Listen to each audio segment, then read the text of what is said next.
G'day Scrappers, just bought a whole bunch of CPUs from a guy this morning and just wanted to spread them out and just give you a little look at all this gold recovery porn. It's amazing, pretty stunning collection he had here. So yeah, it's only the good stuff, and believe it or not, he came off a plane. He came from Asia, and he got out in a taxi and had a suitcase, and this is some of the stuff that he had in there to sell to me. And obviously he was here to go visiting people, and he thought at the same time he can get a better price for CPUs here in Australia from me than selling it anywhere else anyway, where he lives. So yeah, wow, I've never seen so many Pentium Pros. I mean, how's that? That's amazing. I mean, we don't get many Pentium Pros anymore. It's even hard to get ceramic CPUs these days, so to see so many in one bunch, it's just amazing. I think I've only ever found 4 Pentium Pros in CPUs, and it's probably been 2 years since I've actually scored a Pentium Pro. 486s, got a huge range of different 486 CPUs. I'll put the best ones of, the ones that I don't already have in my collection, but they, they all, DX, DX2, and etc., and yeah, some strange ones, ones that I've probably never seen before. DX, SX.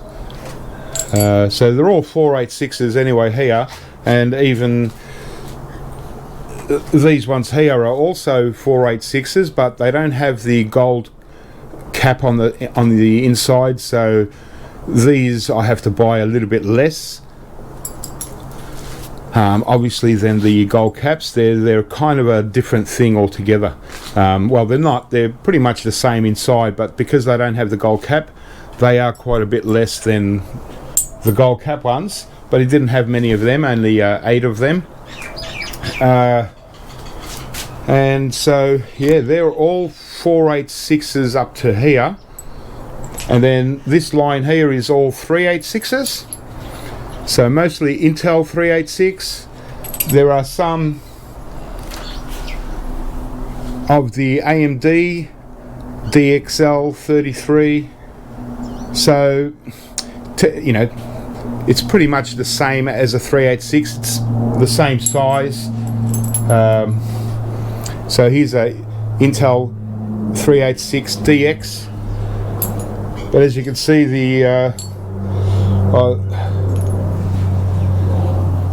and here's a i386. So this one's got a bigger cap, but still buy them at the same price. But yeah, really cool. And then all these ones on the end here are the i960s.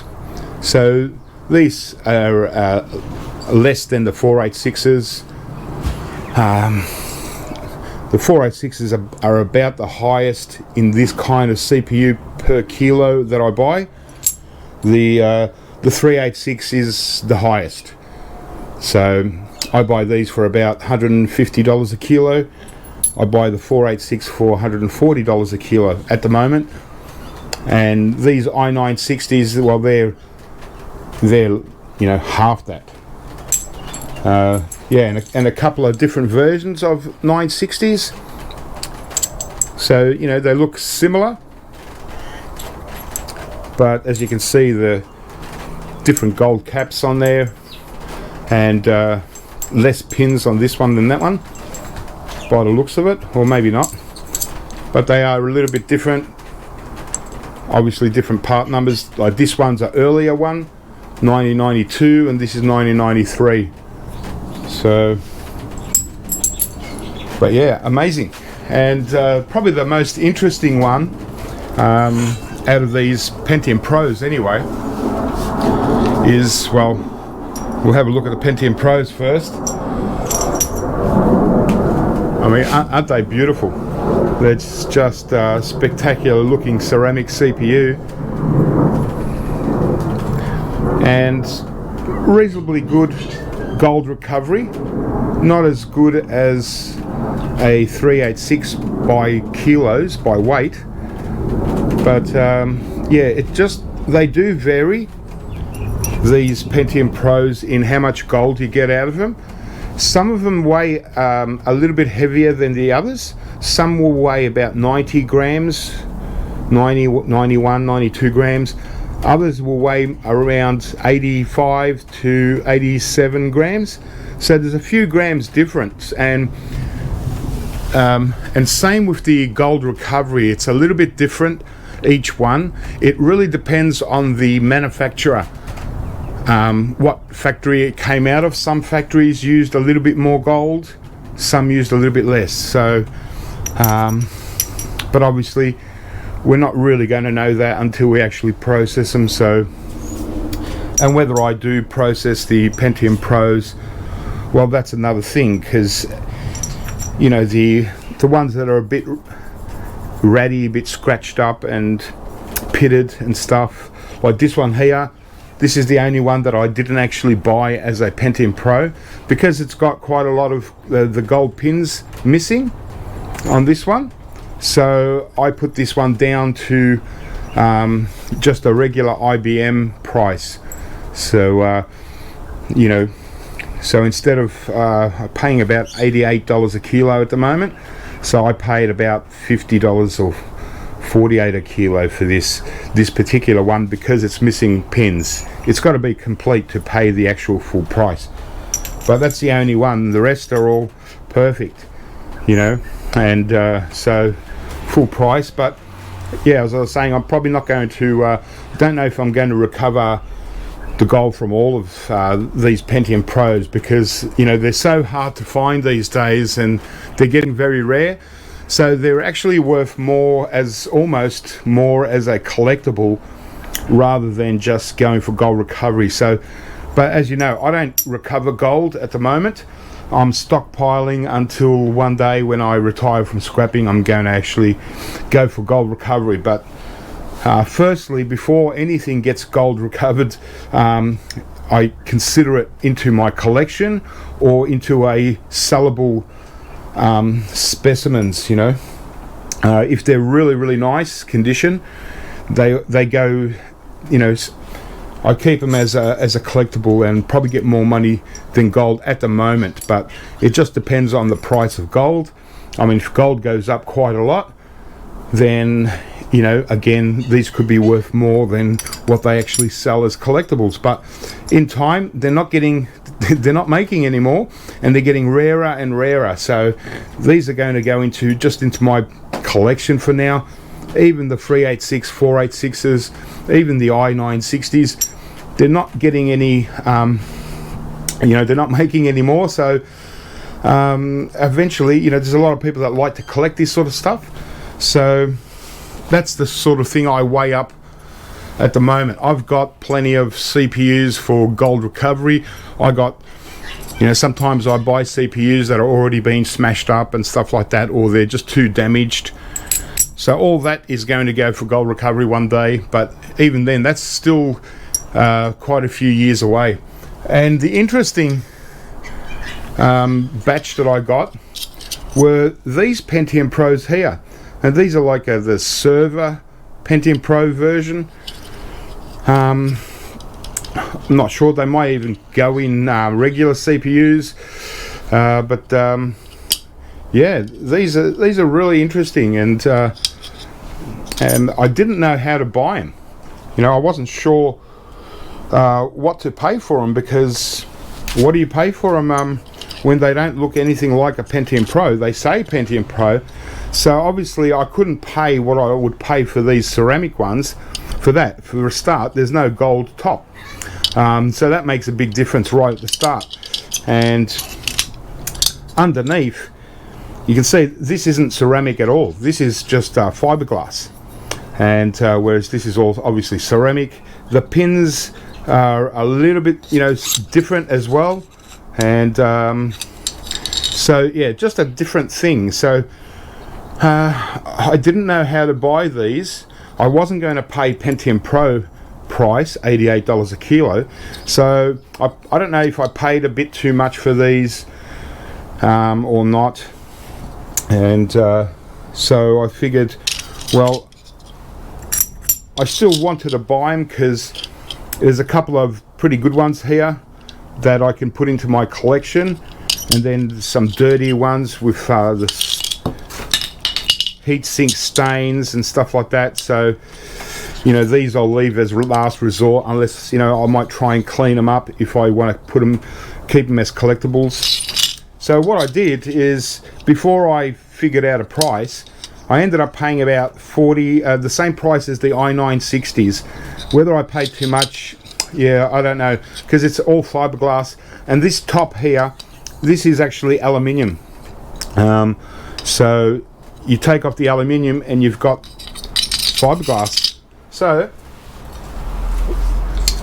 all I had to do really is I had to actually open one up before I was going to commit to any price. So I took the aluminium off, so that's pretty much useless now. I had to sacrifice one, so I sacrificed the one that was mostly scratched up. It took a bit to get the heatsink off, and so that's what's inside. So you know, and I thought, well, it's not that much, but it's actually not bad. I mean, we still got the pins, yeah, okay, but yeah, as you can see, this is all fiberglass, so not ceramic at all. And I'm not sure if there should be gold bonding wires somewhere in here, so it's not up there, because they've all got to lead to the actual chip in the middle here. So I'm not really sure how that works, but it looks like it might be a sandwich of two pieces of fiberglass in between. And just get me, yeah, so that's all I did. I just took off the top. I looked and I thought, oh, it's not that good, because it's a lot different when you take off the top of that and you see not only the actual chips, but you see the gold bonding wires. And this one, it's not really, you can't see any real gold bonding wires. I can see little gold dots, but I have to get this piece here, and I'm not even sure what this piece is made out of, whether it's just aluminium or it's silver plated or what. So take out this, and this is the main chip, and so in there, yeah, it doesn't look like there's bonding wires in between the actual fiber. It just looks like right at the tip here, but I'm not really sure.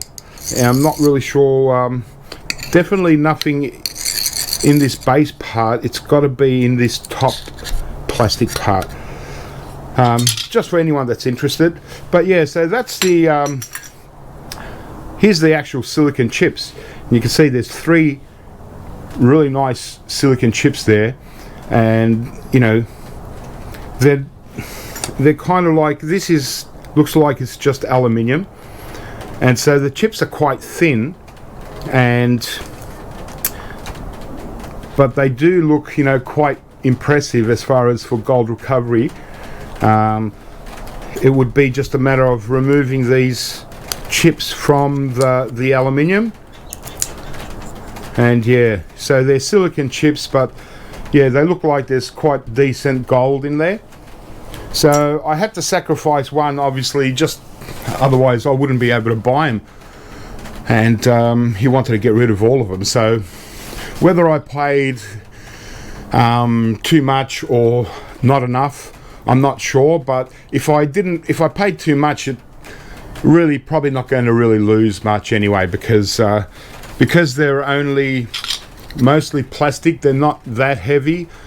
They only weigh you know, probably a quarter of what a regular Pentium Pro weighs, and I only paid half the price. So there you go. So that's what's in one of these plastic Pentium Pros with the aluminium heatsink on top. Really interesting. So I've obviously never pulled one of these out of a PC, so I'm really happy to have a couple of, you know, like this one's probably the best specimen to put into my collection. Really happy. And as you can see, they're the same size, both 94 to 96. This one's a 200 megahertz, this one's 288, I think, or 256. Yeah, I'm not sure, but yeah, really interesting, hey. And even got a couple that, you know, obviously I've got this one that I can recover the gold from, and now that I've got it on video, I'll know what it looks like inside, and whether just not sure, you know, if anyone knows, but it doesn't look like there's any gold bonding wires inside. It looks just like the top. I'm just not sure how the actual processor would communicate to the actual pins. You know, it's got to sort of connect from the pins to there. So, you know, I can see like just little round dots. So maybe that's it. Not really sure. If anyone knows more about these and how it actually connects together, how the silicon chips meet with these pins and communicate with the pins. Maybe it is in this the red color plastic, or maybe it's just under this mask, this green mask. There might be some more, or yeah, because it's definitely two pieces. But how's that? Really nice, hey. Really nice gold there. So yeah, pretty awesome. But more value to me as collectibles like these. Just not going to find them anymore. So, you know, I'm really happy to have a really good specimen for my collection, and just a couple spare that I'm sure once they're cleaned up they'll look all right too. There you go. Beautiful. So yeah, I just thought I'd show you my little bit of bling that I got for today, and I wasn't sure whether the guy would come or not, because you know, I got an email from him, you know, from overseas, and he said, oh, I'm going to fly in on this particular day, and I'll just before he goes wherever he goes, he's going to, you know, catch the taxi straight to my place. Even had the taxi sitting out the front for about 20 minutes, meter going, whilst I was weighing it all up. But what's that? What are 2, 4, 6, 8, 10, 80 Pentium Pros. I never thought I'd see 80 Pentium Pros in one go. Plus, what do I get? 1, 2, 3, 4. Plus 6 of the plastic ones. But 80 gold Pentium Pros. I mean, wow, that's unbelievable. You know, quite pricey. And obviously the 486s are quite pricey too. You know, they're about the highest value regular style CPU as far as gold recovery. They're about the most expensive, but the 386s I do pay, it's only $10 a kilo more for the 386s. Some people will just buy 386 and 486 together, same price, but yeah, I'll pay a little bit more than the 486s. And the i960s, well, they're interesting. They're you know, much less gold recovery than the 486, but they're still ranked pretty okay, more similar to a Cyrix or an IBM ceramic CPU with the gold cap. So I rank them in that sort of category and the same price. But there you go, guys. Wow, gold recovery city here, unbelievable. And I never counted how many, say 10, 12, 10, about 150 386, 486 and 9960s, and geez, 80 Pentium Pros. I haven't seen anything like it, you know. What a collection. So I think a lot of them are going to be, they all, you know, they were all in really nice condition, so a lot of them I'm going to put into a special little collection, and then yeah, just the ratty ones I'll put towards, you know, gold recovery. But because I'm not recovering right now, and I'm still a few years away from recovering gold, there's you know, they might turn out to be even more collectible in the future, and so either way it's a win-win. So if gold doesn't go up, but these will go up as collectibles, then they're just as good. But if gold goes up quite a lot, and you never know, that's what I'm speculating on. You know, I'm not looking at 2 or 3 years, or 5, 10 years time. If gold goes up a lot, well, we know how much we get out of all these ceramic kind of CPUs. So I'm not in any hurry to recover the gold. I'm not ready for that yet. And yeah, just hope I get more of this sort of bling in the next, you know, as the years go on. So if you're looking at selling gold recovery stuff, I'm your man here in Australia. I buy all individual stuff like that, IC chips, BGA chips, gold pins, gold fingers, RAM. I buy circuit boards, I buy pretty much everything.